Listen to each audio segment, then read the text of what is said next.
Yes, sir. You were tuned in to the Goodfellas Sunday Boxing Talk, episode 13. Got my brothers in here with me. Boxing First vlog. What's going on, brother? Man, it's your boy BFV Sue, and the Sue stands for super sick. I ain't feeling good at all, so we gonna get through this one today. Yes, sir. And got one of the hottest young guys on the East Coast doing this media thing, man. Ty Finney, the legend, man. What's going on, brother? What's going on, man? I got a similar situation to vlog. I wasn't feeling good, but I'm 100% today, man. Ready to talk this boxing thing, man. Let's do it. Yes, sir. Yes, sir. Yes, sir. We got somebody in the building already, man. M Banks Unfiltered. Peace and blessings. Big shout out to you, family. Like we definitely need the blessings because I think everybody a little under the weather today. Like we gonna tough it out like we usually do. Before we get started, man, I need for y'all to first thing I need for y'all to subscribe to Vlogs channel. I need for you guys to subscribe to Ty Finney the Legends channel. We got certain numbers we need to hit, and without you guys hitting the subscribe button, we can't get there. You know what I'm saying? So if you step up in this live, make sure you stop by both channels and subscribe to both. Great content on both channels. Blunt Truth series with Boxing First vlog. And just other videos, and then you have Ty Finney the legend doing his interviews. Ty, do you want to announce the interview you actually just did for the people that don't know? Yeah, it was Sandra Dryland, man. She's a professional boxer and she does bare knuckles, so she's doing two sports. So I was glad to have her on. Second woman boxer, but the first one, just doing two sports. So salute to her, man, for coming through. Yeah. That was a good interview too, and it was kind of interesting looking into the bare knuckle aspect. And the main reason I say that is because we got a name in boxing that's kind of revitalized their career through bare knuckle, and that's Austin Trout. Austin Trout is welterweight champion in bare knuckle. So we might be looking at a situation where we have boxers as like a Austin Trout, where we may not see them in top 10, top 15 status in the boxing world, but they might translate it down to the bare knuckle scene and they might be a champion or top five. So in the future, it might be this, the bare knuckle might be a topic we might have to start covering depending on how boxers are moving, because it's a lot of politics in boxing, but there's not as many politics with bare knuckle. So might be something we have to look at going forward. But that was a good interview. And I wasn't expecting it either. I wasn't expecting that interview, neither that type of interview. So that was definitely a good look. So we definitely appreciate that. Tommy Dokes in the building. He said, "What's up? Big shout out to your family." He said Tim Tszyu, AJ, Jared Anderson had the toughest losses in 2024. And M Bank said Trout pretty smooth in that BKFC. Yes, he is. And Tommy Doak said Zoo best defense is just absorb the shots to the face. So Tommy Dokes, on behalf of you and Ty Finney the legend, we agreed on it prior to the show. We're gonna start off with Tim Tszyu versus Bakram last night. It was a freight train. It was a freight train. Tim Tszyu got knocked down. Vlog, correct me if I'm wrong. Was that six times? Was that six times he got knocked down? Six times his team threw in the towel. That was a man. Like I said, that was just a train wreck from round one on. Vlog, just all top, man. I know we talked about it a little bit earlier in the week, but just give me your thoughts on it, bro. Just I'm gonna start with whoever's doing these numbers, these odds for these fights. They are terrible. they know nothing about boxing, because if you saw the numbers for this fight, it was 7-1 Tim Tszyu. There's no way in the world that you could give a man 7-1 odds against a dude that's bigger than him. I don't care if they're at the same weight. This dude is naturally bigger than Tim Tszyu. So for Tim Tszyu to have those odds, that means he's going to bring some boxing aspect into the fight. Tim Tszyu can't box. He can fight. He can't box. So the odds had me. I was gone with it. So I was calling it a 50-50 based on the fact we didn't have enough of Bachram to be like, yo, he's super elite. He's a killer. Whoop-de-whoop. We know he KO'd a couple guys, and that's what they're supposed to do. But this is the step up that shows us, and God damn it, I had to give him 50-50 coming into the step up because I know what Tim Tszyu shows me. So that's my take just off top. I know, just to give people a little glimpse in the background. If you're not following Vlog on social media, please do. He put up a post as far as the odds and stuff for the weekend's fights, and had a discussion about that. And I think I was the first one to actually comment on it, and I said this fight's going to be a lot tougher than what people think. I wasn't expecting that freight train to come through, and it's crazy because like when you see, like if you take Tim Tszyu, you take the Fundora fight, right? It's a bloodbath. Like, I mean, it's literally a bloodbath, but he's taking the shots and everything else. And then you see another fight where it just looked like everything he get in touch with, he's just, like he can't handle any punches. Like, Vlog, when you see a situation like that, do you think it's the other guy's power? Do you think Tim Tszyu maybe had a situation in terms of camp? What you think? That to me was completely underestimating that Russian. And for him to be a Russian, he got taught a Russian lesson that I don't think he learned from his dad. He had been in Australia too goddamn long. He underestimated that dude, overlooked that dude all week long, talking about all these other fights and everybody else's business instead of concentrating on his own business and understanding this ain't no speed bump. This is a goddamn hurdle. You know what I mean? And for me to stay at this $10 million type of fighter plus type of fighter, I gotta jump over this hurdle. I gotta just kick it over. He didn't have that mindset. To me, he was almost on the same page as a Harry Davis, who was going into a fight talking about he ready to quit boxing. So what the fuck is you taking this fight for? It's the same thing, but just opposite ends of the spectrum. Like you're so on, you got so much going on everywhere else that you're not paying attention to what's in front of you. So you know what I mean? I just thought it was a poor camp, poor management, because they're supposed to have him keyed in. You know what I mean? And not talking down. I wouldn't say he disrespected Bachram, but he was kind of talking down on him. As if, oh, don't nobody know who you is. You ain't nobody, whoop-de-whoop. I got the name. I'm Tim Tszyu. I'm legend. I'm of legendary status, whoop-de-whoop. Not himself, but from his lineage per se. You know what I'm saying? So I just thought he was real cocky, man. And karma can get you instantly, or karma can wait goddamn 10 years. But karma gonna get you. Facts. And Bachram was a champ. He's a champion coming in. That's my point. That's my point of the disrespect. Like, you know what I mean? Like, absolutely. Tommy Doak said no Diddy. Yeah, definitely no Diddy on that last comment for sure, bro. Definitely. Tommy Doak, he said these Russian Ukrainian fighters are really dangerous and durable. Legend, what did you think of the fight? Was it a surprise to you? Like, what was your thoughts on it?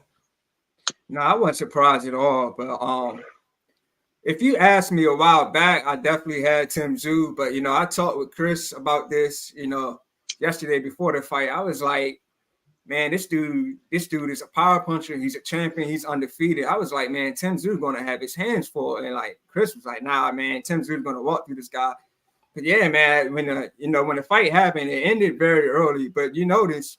One thing I noticed, Tim Tszyu was tapping. He was tapping his head. Like, I guess he was thinking maybe his head opened up again and he was going to start bleeding. But he was tapping his head, looking at his gloves, thinking he was probably going to be bleeding.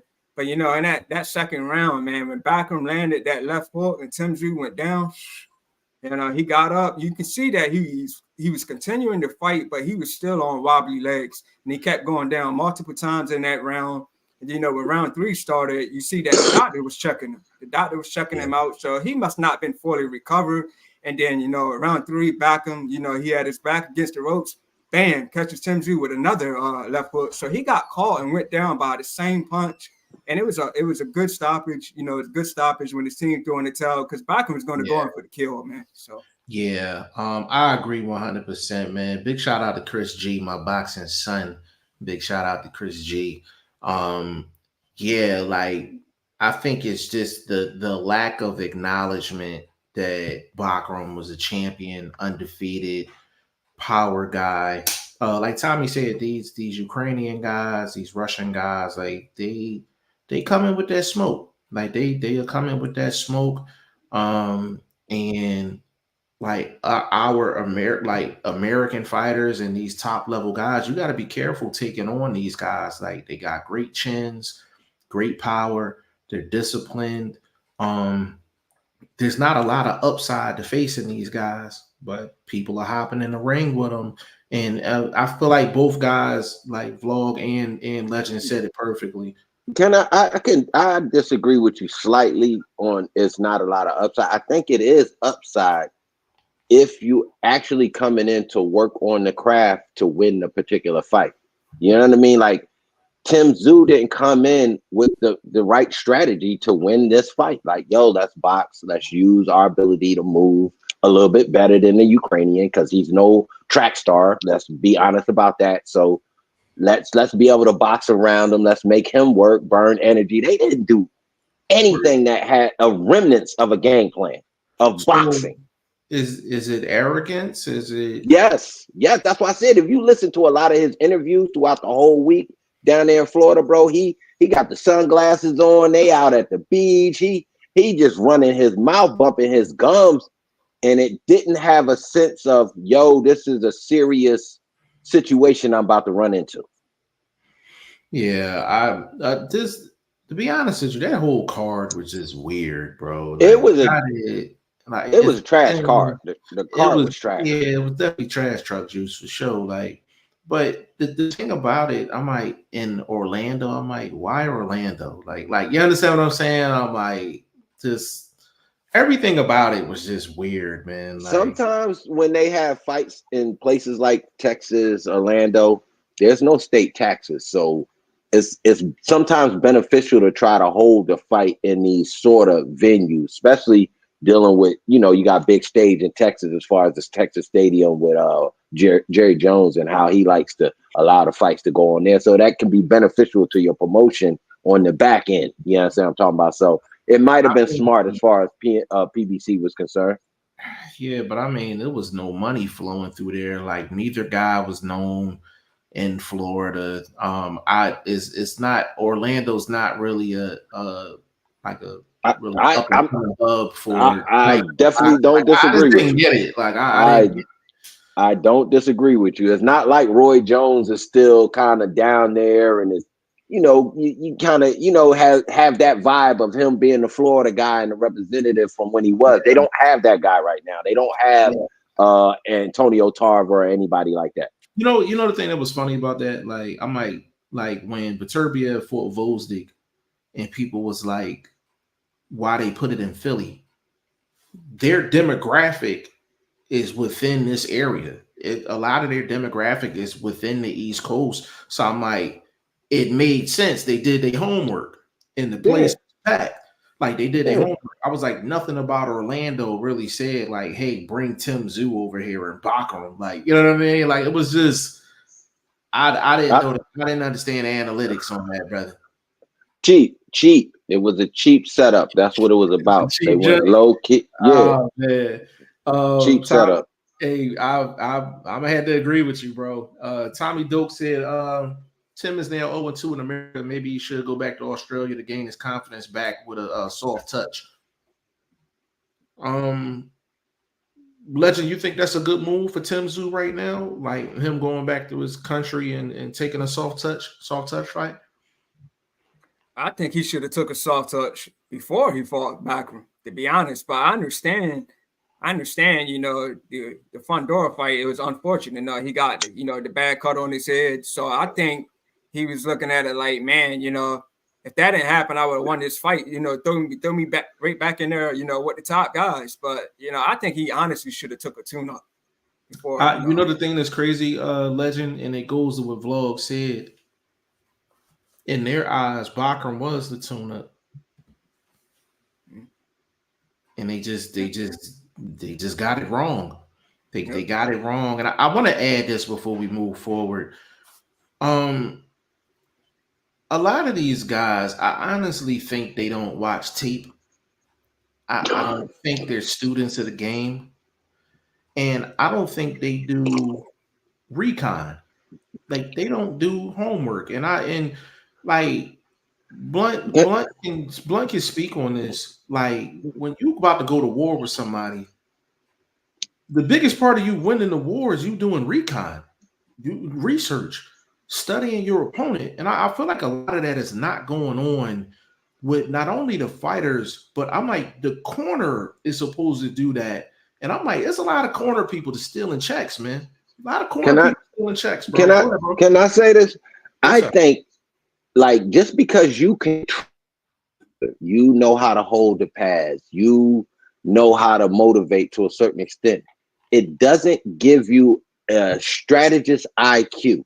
So when you get in these fights, these big time guys, they need an extra set of eyes, an extra guy that can play chess, not checkers, and do the homework that you're talking about, Jeff. Like, yo, let me go in the gym and sit back and watch this dude work. Let me check out film for my team. Like, they need to go ahead and pay that expense, since they don't want to do it themselves, or they don't have the capability to understand what they're watching, but they have the capability to listen to information and maybe try to apply it physically in the ring.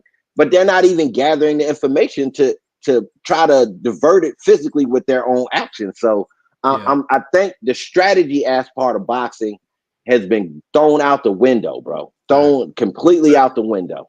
Yeah, I agree, bro. You want to add on to that, Levin? Yeah, I was gonna say, like, Tszyu, like, I don't know what their game plan was. He was standing in front of this guy, like, he was just coming out just throwing shots, like, no head movement, no footwork. You put Bachman in front of Crawford. Crawford's gonna be moving around this guy. Like, Tszyu just stayed in front of him, didn't do much. So I don't know what the game plan was, man. I don't know what it was. And you see he got put out early. His head was straight 12-30, man. Straight 12-30, man. Straight up and down, man. Like, it's crazy. You did it. You did it. Can I ask it? Can I go into it? I personally think he dog walks Crawford.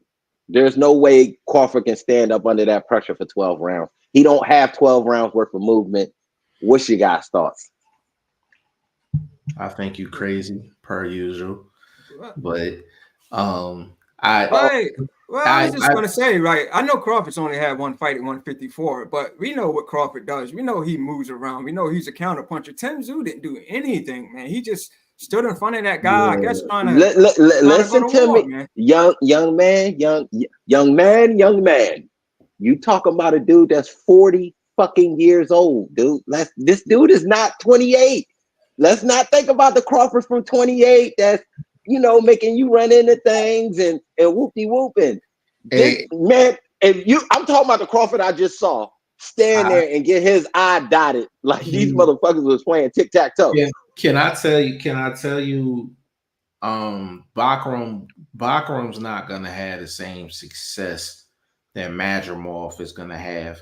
What Bakram did prove you can't sit in front of me and get away with it. I haven't seen enough of Bakram. I'm gonna meet you in the middle of the street on this one. I haven't seen enough of Bakram all around for me to be like he could handle somebody with a slick style, period. It don't matter if it's a Bud, it don't matter if it's a Boots. Yeah, hold on, but Vlog, you gotta admit, Terrence Crawford has a slick style, am I correct? The last two fights, there was no slickness in Terrence Crawford. There was plenty slickness in that Madrimov fight, bro. What slickness, bro? He was getting danced around the whole fight. What Bro, slickness are you listen, talking about? Come bro, on, listen, Jeff. Stop, listen, Jeff. listen, Stop, listen. Jeff. Hold on, listen to me. Listen to me. Go look at Madrimov, right? He did I talked to Shane about this off camera. Madrimov did everything but land a bunch of shots. He gave you the foot movement. He gave you absolutely everything. He just forgot the offense. Bro, the He right forgot hand the was, offense. bro, he couldn't miss the right hand. He couldn't miss the right hand. That's all he Bro, needed. bro, That's go look all at he the stats. needed. Go look at the stats.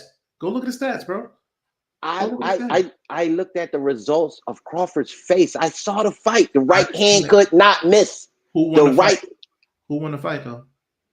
Madrimov won the fight. No, he didn't. No, I know who they say won the fight. I'm not I dealing, know bro. I'm not dealing I with you know today, bro. I know who they It's been say won 2 the fight. weeks since we've been on. I'm No, not dealing with you today. hold up, bro. At worst, that fight honestly was a draw. Hey, listen, bro. Because Bud came on late. Bud Hey, came on late. legend. Watch this, legend. What does Boots do to Bakarov? To Baccarat, Yeah, with Bakarov. he outboxes Baccarat. He outboxes him. Outside, 1-2, slip, counters with the body, outboxes him handily. I handily outboxes him. I got you. But this is young. This is not a 40-year-old Boots. I'm saying can do that. This is a 28-year-old Boots. Listen, but you got to understand this. Madrimov that showed up against Crawford, he beats the majority of the dudes at 154 that night. He beats the majority of the dudes at 154 that night. Can I be honest? Yeah. The power I saw yesterday wipes 154 out. Yeah, but he got to. I question. He got to land it. He got to land it though, bro. He's been landing it. His record says he's been landing it. I know, but against what we saw yesterday. Right, but that's the first time he had a dude with a name that stood right in front of him. Right in front of him. So you telling me at some point that Crawford is not going to be stationary in the fight? He was stationary against Madrimov, and Madrimov was tagging him with the straight right hand all night long. I think Crawford still beats him. You're on a high right now because of what you seen last night. No, bro, if you fought Tszyu last night, you would land shots last night. If you fought him last night. What does Shane, my young brethren, say all the time? We can only go off what our eyes tell us. My eyes told me that power is for real. Because when I did my study on him, I'm not going to lie, I was worried about the right hand for Tszyu. I thought it was going to be a sort of a right hand duel. Who's going to be able to land their right hand better? That left hook, man, that left hook came out of left field. And man, if you got hands like that on both sides, bro, it's issues for anybody at 154, bro. Only thing I'm saying, I'm not gonna watch Bakarov hit a stationary target for 3 rounds, and then I'm gonna say he's gonna beat the top dog. Even if I think that, I'm not giving him that. All right, but the top dog is Fundora. So you think he's not gonna wilt Fundora? He's going to destroy Fundora. Does he beat Mel? I need to see what Mel looked like. I can't like the Mel that fought Charlo, he might lose against Bakarov because I didn't see a lot of boxing footwork. I saw a lot of absorb, get off a little bit. He didn't really force the action in that fight. I think he came to show up for his payday, which he deserved, no doubt about it. He definitely deserved that. He was undisputed, whoop-de-whoop, and obviously wasn't cashing out. Those were no $10 million fights, blah, blah, blah. So he got the check he deserved. But I need to see Mel back before I could say he can deal with that power. So that power is for real. Okay, so I'm going to meet you here with it. Just like you said, you got to see Mel. There's certain things you just haven't seen like enough of, or it's been a minute. I'm saying the same thing in terms of Bakarov, like in terms of your Crawford team. I'm not saying that you're off base. I just want to see. I want to see more from him, and I'll do this. I'll go back. I'll go look at some of his past fights, and we could probably have a convo off camera about that. But I haven't seen enough of Bakarov to really say like, hey, this is how exactly I think this matchup will go against Crawford. So I'm kind of winging But, yeah, we can have a convo off camera about that. I'm gonna do some more homework on him. But I mean, what he did last night was impressive. What he did last night was impressive. I mean, nobody could take that away from him. I mean, very impressive performance. M. Banks said Beterbiev, Khabib, and dude last night is from Krypton. They might be from Krypton for real. Tommy Doak said Tszyu was feeling himself with that American popularity got to his head. He's not even that popular. Like, that's the thing that's crazy. Like, he's not even that popular. I gotta disagree again. If you check out the chats and some of these different sites that were posting his interviews, it was a lot of support for this dude, bro. A lot of support. Yeah, but internet chat and popularity is two different things. Like, but that's with it. Jeff. In boxing, bro. In boxing, Tszyu don't pack no houses. That's how you judge if somebody really popping. First of all, hold up. He just got over here. It's the second fight. Proves my point. No. Again. All right. Did Haney pack the house because he's Devin Haney, or did he pack the house because he's fighting an Australian fighter?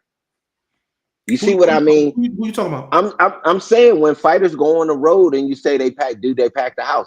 I don't think Haney packed the house because he was Devin Haney. I think he packed the house. Yeah, because he's an enemy fighting Australia. So the same thing with Tszyu. He had to come out, find his lane over here. His lane, I'm going to tell you what they told him his lane was. You got to get on the internet and you got to talk that talk.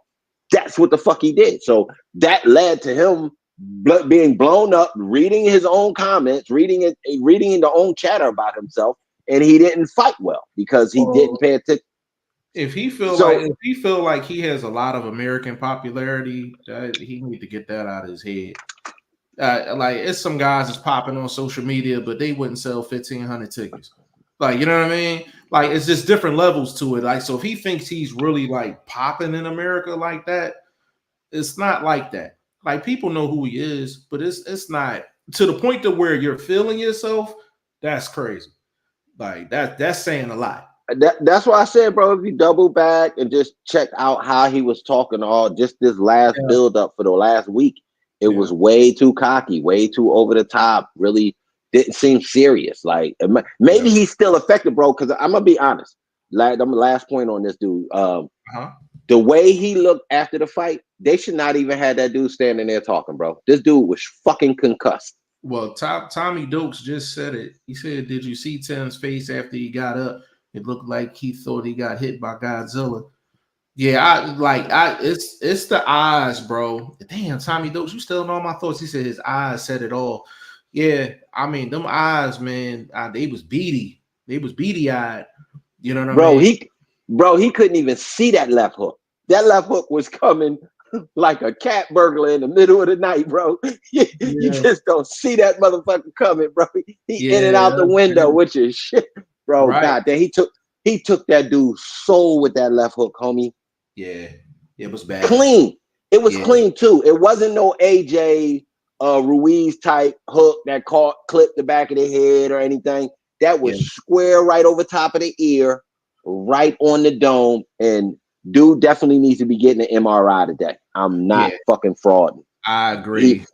He needs to be getting a CAT scan for sure. He got brain swelling because the trainer with his Aussie Crocodile Dundee talking ass was sitting there doing all that politically correct shit while his man was looking like a retard. Like, no pun intended. This is a medical terminology that I'm using. It's not for fraud or anything or cat.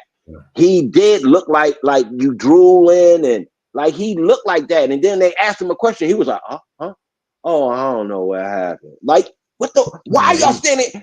Put this man in the ambulance and get his ass to the hospital. I was irate at that interview after the fight, bro. I was fucking irate at that. I ain't gonna lie, but they got a habit of doing that in boxing. When Broner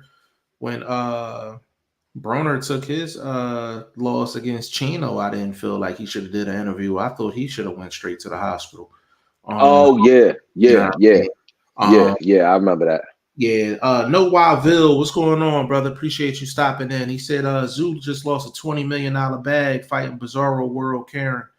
Well, the thing is, bro, like Baccaroff is a champ. He was a champion. He's a champion. Like we gotta factor that in. Yeah, he tried to go steal a belt. He tried to steal a belt and it didn't work out. To make that $20 million more feasible. Like it doesn't look good if you ain't coming in with something. You know what I mean? Right. Yeah. Right. Facts. DM3, big shout out to you, bro. He said, "What's good, family? I appreciate y'all listening to you every Sunday while I'm at work, man. We appreciate that, bro, for sure." He said, "Intel is everything." That exactly, bro. Exactly. That's why when I be doing my posts and shit like that, on as far as the numbers are concerned, I question these guys, bro, because I always go do my homework and try to see where they got these numbers from. And I knew right off of watching 5 fights from this dude, there's no fucking way in the world that Tim Tszyu's no 7-1 favorite. I put old boy on a ticket. I should have just bet him by himself, but I had him on a parlay, and some raggedy ass broad from England cost me my fucking ticket yesterday. Courtney Schaefer or some raggedy bitch. She lost to somebody grandma, bro. I was like, oh, this fucking bitch was like 15. Yo, she was a minus 1,500. I threw her on there just to round it off. Get a parlay, a nice round number. This fucking bitch the only one to fucking lose, bro. I could post it. I'm gonna post my parlay and show y'all. I had Baccarat. Yeah, post that. Yeah, post that, bro. Post that. Ville said everybody beats Crawford except the people in the ring with him. Ville, I will say this, Ville, because of what happened. I like that.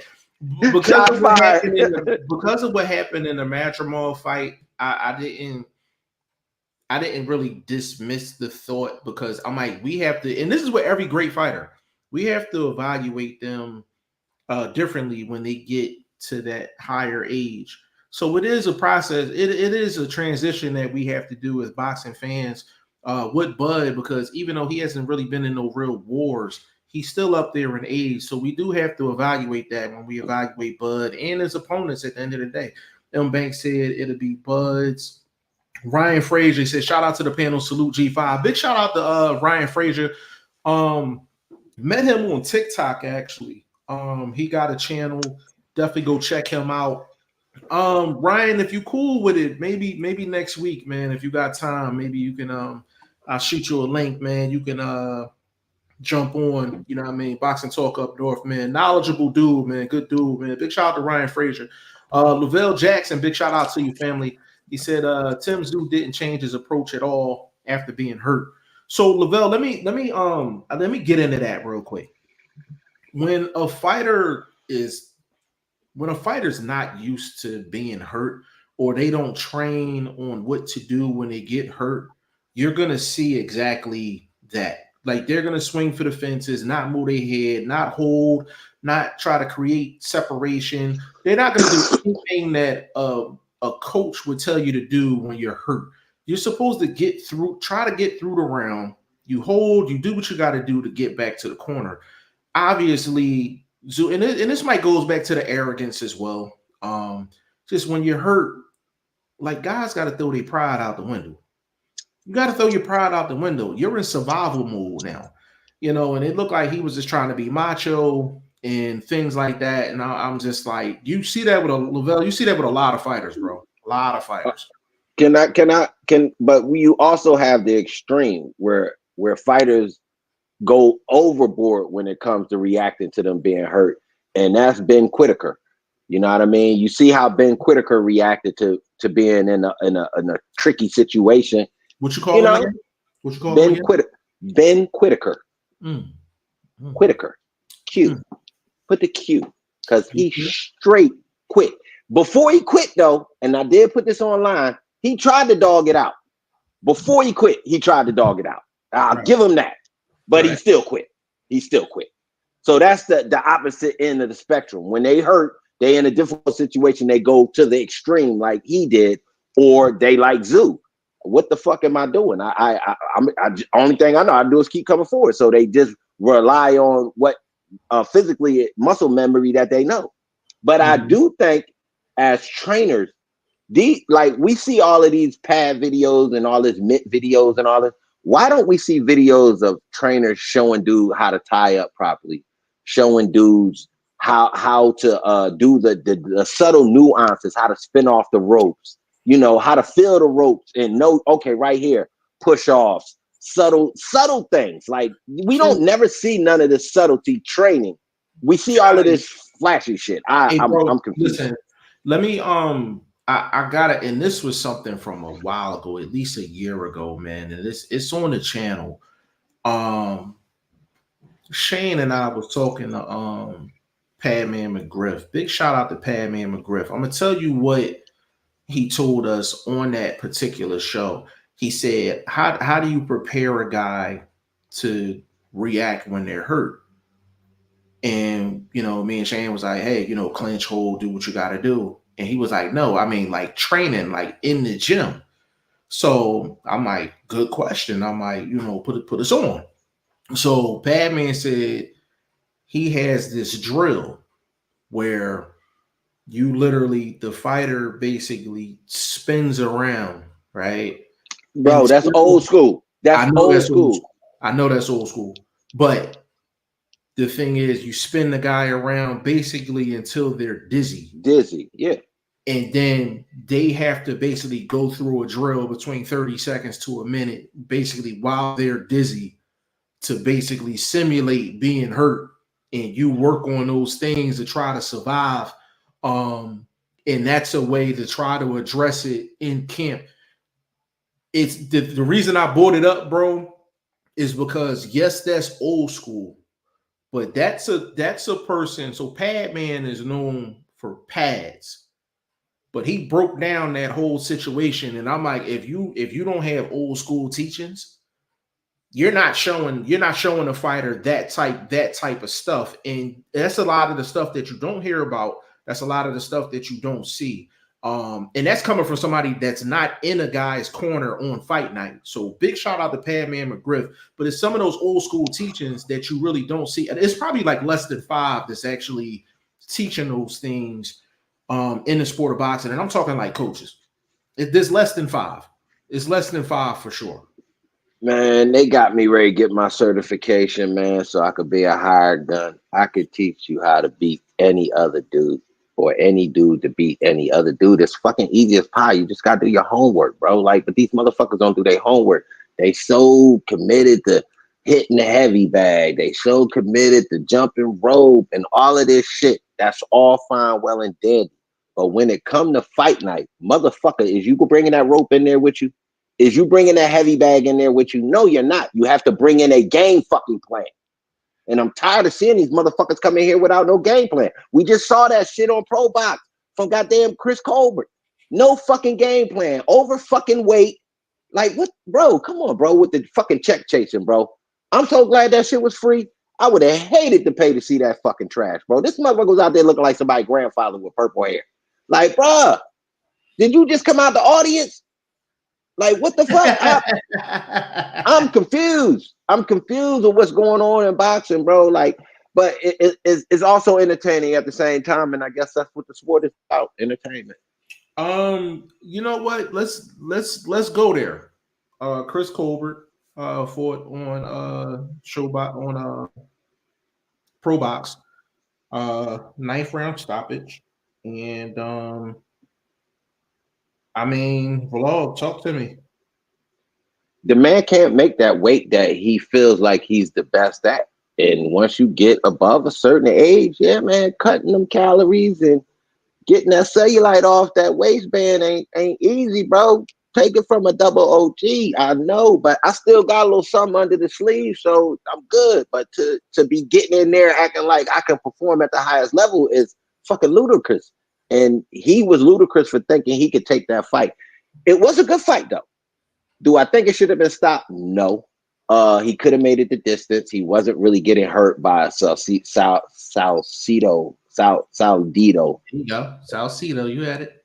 Salcido. So yeah, he wasn't like being hurt. He was just being driven backwards. It looked bad because he kept backing up and all of that, but he wasn't being hurt. He wasn't knocking sweat off this dude or nothing. And earlier in the fight, Colbert actually clicked old boy, but he didn't have the time left in the round to really make it count. You see what I'm saying? So he was in a fight, but he just, bro, that weight, bro. And when it's time to hang him up, that's a fight that tells me it's time to hang him up. Legend, what you thought about that? Yeah, I didn't see it, so I can't speak on it. But yeah, Colbert, man, he just doesn't have power. So he's only got like 6 KOs. So yeah, he definitely needs to be fighting down in the lower weight class, man. Yeah, I agree. The thing with Chris Colbert is Vlog and I talked about this weeks ago. We had a discussion about he had an interview with ProBox and he said he felt one shot from Rayo and he said, "Yo, I got to get back down to 130."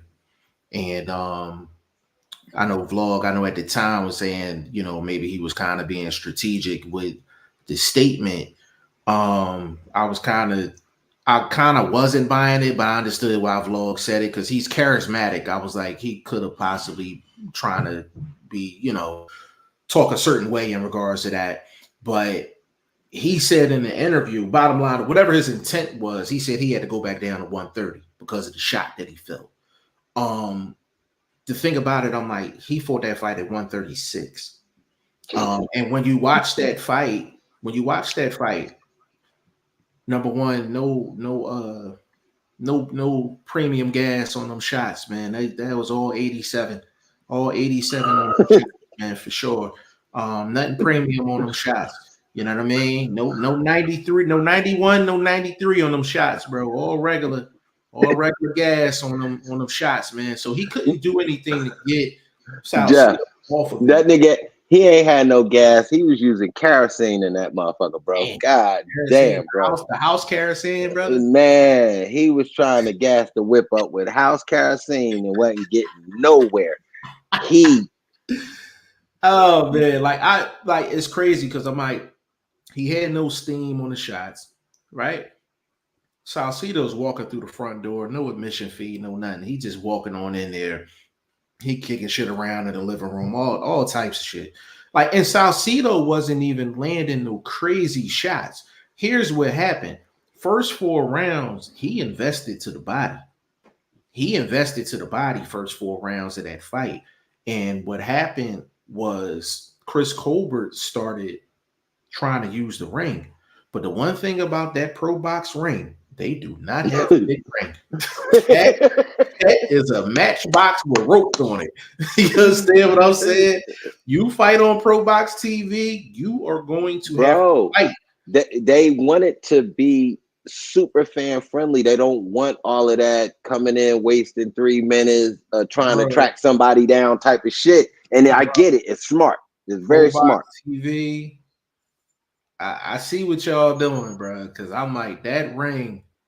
You know where they got that shit from? They got that shit from the Horizon, bro.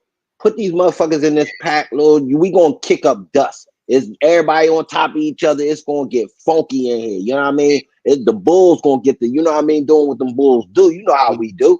That joint was packed. Yo, it felt like that. Bro, you go to scratch the back of your leg and you on the ropes, bro. That's how that ring is, man. That ring tight as hell. Like, man. Straight up, man. Like, and the thing about it is Colbert tried to move around the ring. It was nowhere for him to go. Like, so Salcido was really just landing a lot of heavy body shots that takes your energy. So Colbert got to get down to 130. I don't know if he can make 126. I doubt it, but he got to get down to 130. Like Legend said, like he don't have power in the punches. So when you don't have power in your shots, you have to be elite somewhere. And the problem is Colbert's not elite anywhere on top of him not having the power. So that's the issue. And you know, but your thing is though, this is what I was explaining to somebody Vlog, because Colbert is on this downslide, he's gonna get bigger fights because he's on the downslide with a name. All right, well, that's what I'm saying. Do you think that's what I thought?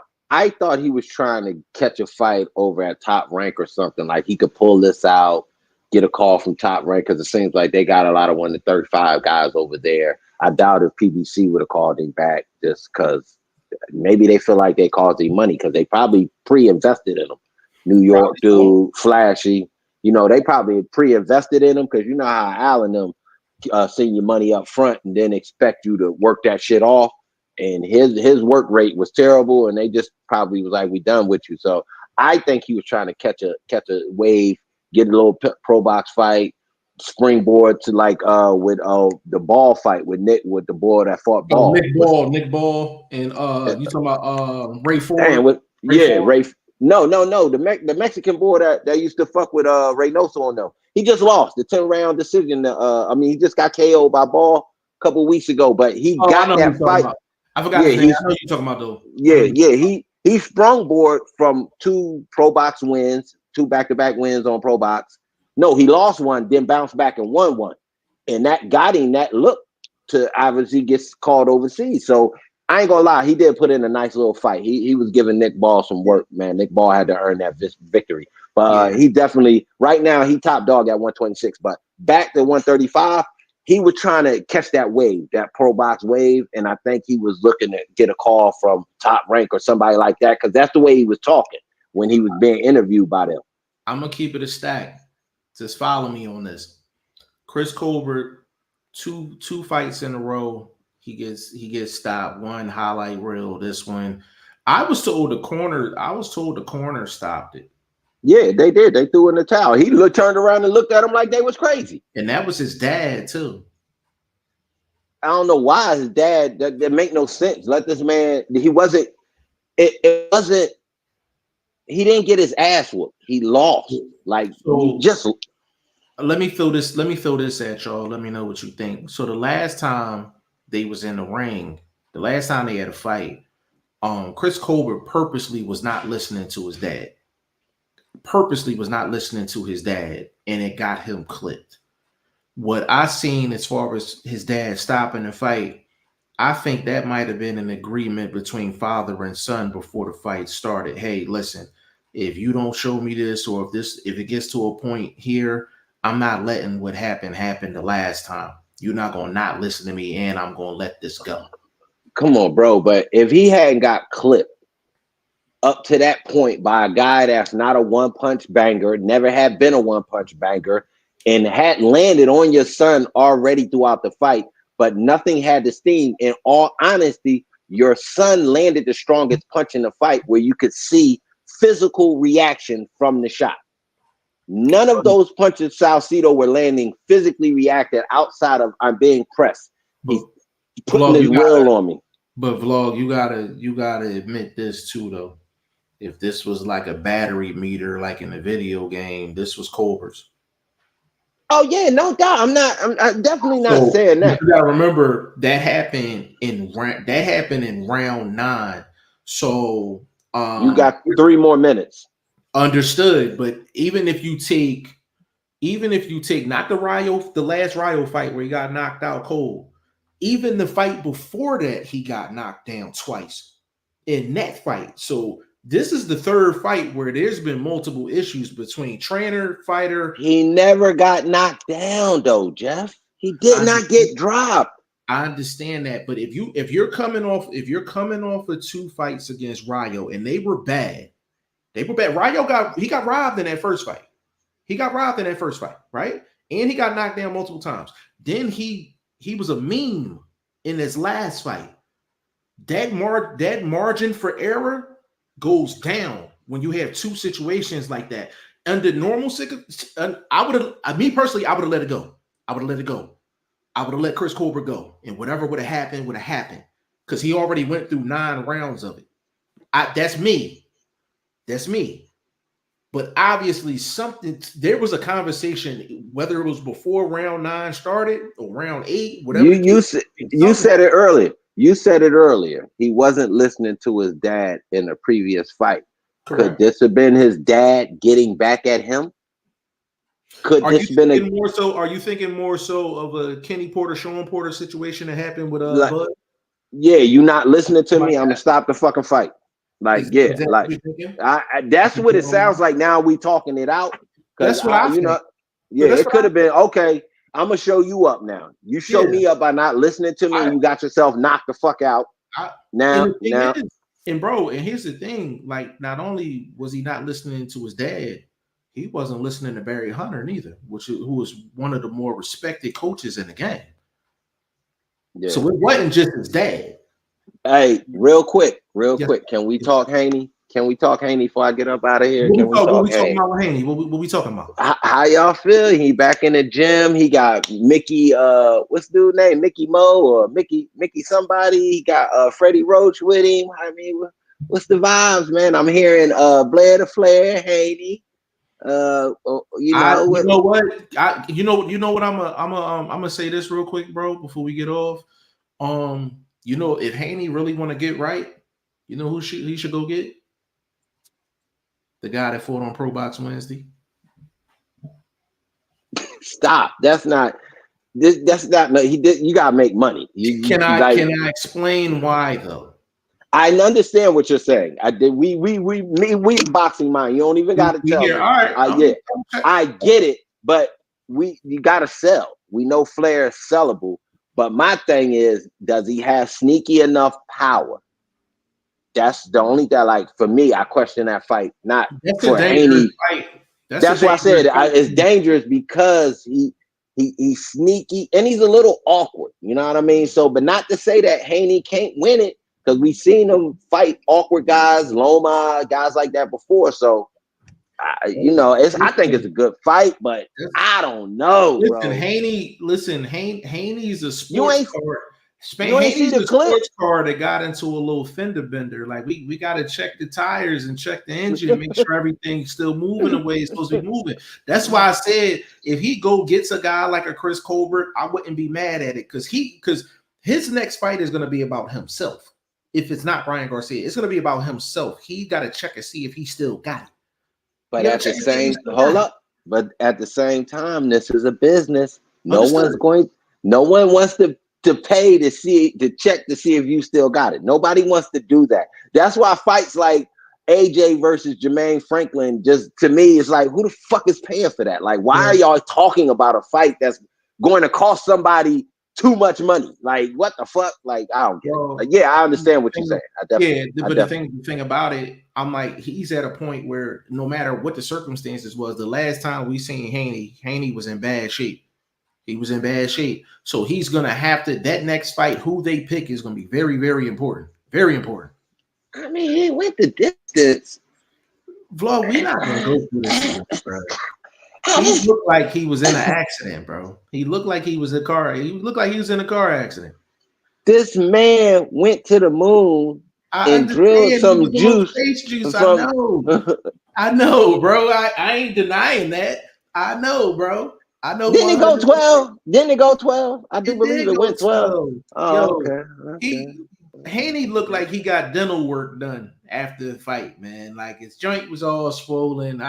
He looked bad, bro. He wasn't going to the club afterwards. I understand, but if you bring a mini bat into the ring and you tap me on the jaw, I might tend to swell up too. So was he going with you to the club after that fight?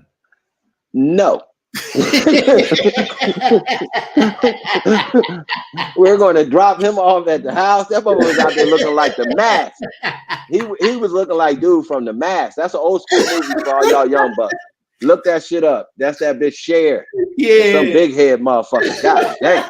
Yeah, he but it took unworldly efforts to do that.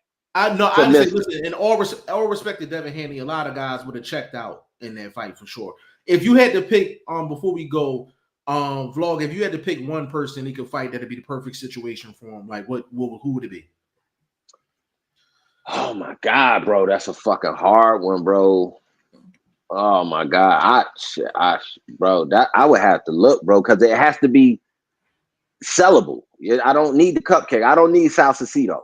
He no steam coming off that fight. Colbert, no steam. I need a Flair. You need that name. Is it and is at 140, or it could be a catchweight situation? I'm not sure. It could be a catchweight situation. So it has to be a Flair. So whoever y'all come up with, it would to me have to be on level to that. Rocha? No, but Rocha's at 147. So Not even a Rocha. I don't know, bro. Blame I it would for say a real. Latin fighter. I would say a Latin fighter. I would say a Latin fighter. Just How you because feel there's two. about how you feel about Liam Paro? Oh, that's too much power. There's no way in the world. And he about to beat the brakes off of William Hitchinson. So that's too much power. Okay. Too All much. right. Too much power. Legend, if Haney, if you could pick one opponent for Haney where it kind of makes sense for him, where would you go? Honestly, I was cool with the Santa Martina to fight, but I understand he wasn't going to get a big payday. But I mean, to me, that would just be able to test the waters, see how you look. Oh, Look you good. talking about Sandor my Martin. Spanish boy? Yeah, Sandor yeah, Martin. Martin. Yeah. But So can I was Martin cool with even that. make 140 though? Martin been fighting. Well, he's been in between the last few Yeah, I fights. think he could get there. I think he could get there. He's been in Even for between. that fight, they might make it. They might make a catch of like 143, 144. Yeah, that's what I was thinking. Especially if it's a bounce back situation like this. Yeah. Man, I to be honest with you, he's not on the table, but I would have did like a Richardson Hitchens. That I thought about that when you brought up Haro, far as power wise, nice little matchup. A guy you might have to show some boxing and show that you've been working on the craft. Like, yeah, that would have been a great fight too. I would have did a Richardson Hitchens, maybe like a Montana Love. I think Montana Love might have been a good look for him. Somebody that he's familiar with, but he knows he got a leg up on him. You know what I mean? Yeah. But that's a great question. That's a great topic. Great question. I got one on the way out the door. This is a yes or no. Can this cornball Keyshawn Davis beat Devin Haney? You think he right now, if they fought right now?